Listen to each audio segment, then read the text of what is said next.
Bom, tu falou que faz 10 anos que tu já tá no Brasil, né? 10 anos, graças a Deus. E, cara, como é que foi essa saída de lá? Foi dramática? Foi como? Foi igual a maioria das saídas das famílias em Cuba, né? Separação familiar. Começou em 2005 com meu pai engenheiro em telecomunicações e eletrônica. Ele ocupava um cargo alto na empresa estatal onde ele trabalhava, para você ter uma ideia. Ele tinha acesso à internet em 2005. Caralho. Era proibido, era crime, né? Cubano ter acesso. E meu pai tinha porque ele trabalhava com isso e era um dos chefes, né? Mas ao contrário do que todo mundo fala e acha, a gente não tinha uma vida de rico. Era uma vida menos miserável. Então, quando você ocupa um cargo como o que meu pai ocupava, você tem que entrar para o Partido Comunista de Cuba. E quando você entra, aí esquece, você nunca mais consegue se desligar e sair do país. E meu pai não queria isso. Aí foi quando ele tem família brasileira, meu pai, a ascendência dele é libanesa. E há muito tempo atrás eles migraram, uma parte foi para Cuba, o avô dele foi para Cuba, outra parte para o Brasil, Venezuela. E aí essa família brasileira, a prima dele fez uma carta oficial convidando meu pai para passar umas férias aqui no Brasil, 3 meses, que era o máximo que um cubano podia ficar fora de Cuba.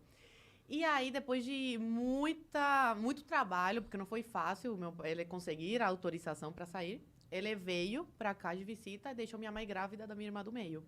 E eu com 5 anos na época. Minha mãe estava quase dando à luz. Ele veio em julho, agosto e novembro. Minha mãe deu à luz a minha irmã do meio. E aí eles ficaram 4 anos separados. Meu pai ficou aqui no Brasil. Ele pediu asilo político depois de estar 1 ano aqui no Brasil. E deixou minha mãe lá grávida. Aí depois de quase 4 anos, ele consegue tirar minha mãe de Cuba. Como que vocês se mantiveram sem ele lá durante 4 anos? Minha mãe, meu tio, irmão dela, mandava coisas para ela vender no mercado negro, roupa, essas coisas. Que o governo, ele finge que não vê essas coisas, mas ele sabe o que acontece. E é bom para eles porque faz essa economia de Cuba girar de alguma forma. Como que funciona esse mercado negro? Isso é interessante. Eu imaginei que existiria alguma coisa, né? Porque... Pessoas que têm família fora recebem roupas, sapatos. E é tranquilo deles receberem? Recebem pelo correio? Como que eles fazem isso? Porque aí fica uma comissão com o governo cubano. Entendi. Entendeu? Eles sempre ganham de alguma forma. Entendi. Eles recebem para a pessoa passar esse pacote para dentro da ilha, entendeu? Entendi. Mas Ou pessoas que trabalham no, sei lá, onde tem carne, essas coisas, em indústria, roubam e vendem no mercado negro também. Entendeu? Entendi. Só que aí você não sabe a procedência, nada. Por quê? A gente não sabia de onde saía o frango que minha avó, meu avô compravam para manter a gente em Cuba. Cara, isso é muito louco, porque assim, você tá me contando coisas que pra mim eram fábulas, sabe? Eu achava, eu sabia, quer dizer, já tinha escutado falar como era a vida lá, mas pelo que você tá me falando, uma cubana que viveu lá e que tem família lá, Tenho. isso é assustador até. Mas Tipo, não poder sair de Cuba. Eu falo isso, que se eu fosse brasileira e não fosse cubana, pra me acreditar numa coisa dessas, porque parece uma coisa tão longe da realidade aqui do Brasil, né?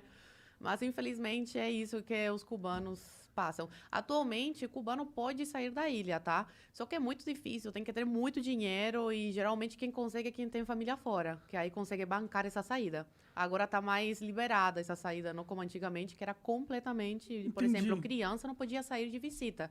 Por isso que meu pai teve que separar toda a família. Aí, terminando essa história, meu pai ficou no Brasil depois de quase 4 anos. Consegue tirar minha mãe de Cuba. Eu e minha irmã ficamos com os nossos avós. Eu com 9 anos na época e minha irmã com 3. E aí minha mãe vem para o Brasil, vai direto para a Polícia Federal e pede asilo político. Porque como eles são casados, meu pai e minha mãe, ela tinha direito Esse asilo. a lei de refugiada também, igual meu pai. E aí minha mãe fica no Brasil, engravida nesse período, uma coisa de Deus, eu sou muito católica, acredito muito, e realmente foi uma coisa de Deus, porque meus pais estavam muito mal na época de dinheiro, assim, R$ 5 no bolso, por exemplo. E minha mãe fica sabendo que tá grávida. Aí foi um caos. Meu Deus do céu, como é que a gente vai sustentar mais uma boca, né? E ainda tem que mandar dinheiro para Cuba para nossas filhas lá conseguir, né, comer decentemente, né? Um franguinho, essas coisas. Mas aí acabou que foi uma coisa de Deus, porque ajudou na nossa saída. Ter uma irmã brasileira. Aí depois de quase 3 anos, eles conseguem tirar a gente de Cuba. Meu pai conhece a minha irmã do meio com 5 anos e volta a me ver com 12. E a gente conhece a nossa irmã caçula brasileira, juinvilense, Santa Catarina, com quase 3 anos. Aí, resumidamente, essa é a história da minha família. Então tua família daqui tinha que mandar dinheiro pra lá pra vocês poderem comer. Pô, mas lá não é o comunismo, não é todo mundo come? Como é que Não, funciona? não. A igualdade lá é de miséria, só que tem uns mais miseráveis do que outros. Aí minha avó, ela comprava uma caixa de frango, quando tinha, não era todo mês que tinha, por mês, pra gente. Aí a gente comia frango todos os dias. Uma coisa chique comer frango em Cuba. Eu não podia reclamar. Só que quando eu cheguei no Brasil, eu não aguentava mais ver frango na minha frente. Aí eu comia carne vermelha, porque em Cuba é proibido. Você vai pra cadeia, 20 anos por matar uma vaca. Sério? É. Caralho. Eles falam que é porque não tem pra todo mundo. Sei. Mas pra família do Fidel não falta, com certeza. É, imagino Nem pra que família não. do Dias-Canel, Raul Castro. Aí é isso. Caraca, que absurdo. Nossa senhora, dessas daí, esse lance de não poder comer carne vermelha porque não tem pra todo mundo é foda. Sim. Você ficou em Cuba, então, de que idade a que idade, mais ou Eu menos? nasci em Cuba, fiquei até os 12. Então, 12 anos ali Qual que outras... Tipo, qual foi um dos maiores choques que você viveu quando você teve essa mudança de vida, de vir pro Brasil, assim? Parece uma coisa fútil, mas uma coisa que me marcou muito e cubanos que eu conheço no Brasil também, tipo, foram marcados por isso. O mercado. Quando eu entrei no mercado. Até hoje eu fico tonta. Eu entro no mercado... Eu procrastino a minha ida ao mercado, porque eu fico tonta, de verdade. Tem muita variedade. E aí eu fico tipo, ai, o que tem que pegar não sei o quê? Então minha mãe que vai, meu pai que vai, eu odeio ir no mercado por isso. Então ver essa variedade, essa quantidade de comida, de papel higiênico, Papel higiênico. produtos de limpeza, tudo isso. E outro choque foi a liberdade. Liberdade, né? Que depois eu vi que não era tanta em sala de aula, mas é bem melhor que Cuba. Que aluno podia levantar a mão e falar, mas professor, e questionar o professor. Com educação, tudo. Como eu que é em olhava Cuba? assim, não pode. Como que a sala de Cuba, todo mundo quietinho, se alguém falar você alguma tem coisa... que dar amém pra tudo que E o que acontece se um moleque que os- rebelde em Cuba começa a fazer aprontar? prejudica teus pais.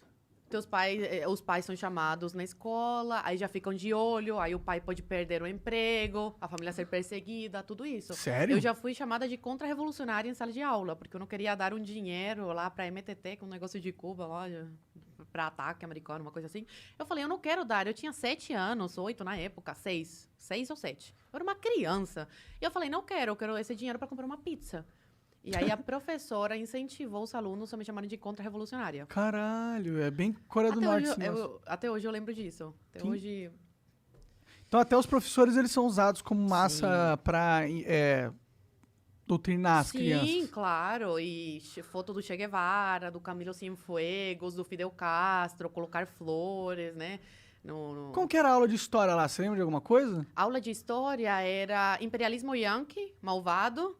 Fidel salvou Cuba, os cubanos, do imperialismo, da exploração yankee, essas coisas. Então, por exemplo, os Estados Unidos, eu tinha muito medo dos Estados Unidos. Eu falava, meu Deus, inimigos, né, de Cuba. Então, eles fazem desde criança a tua cabeça, né? E aí eu falo que isso prejudicou muito a cultura em Cuba. Cuba, era um ícone, né, da música, Célia Cruz, Orixás. Atualmente é muito pobre culturalmente.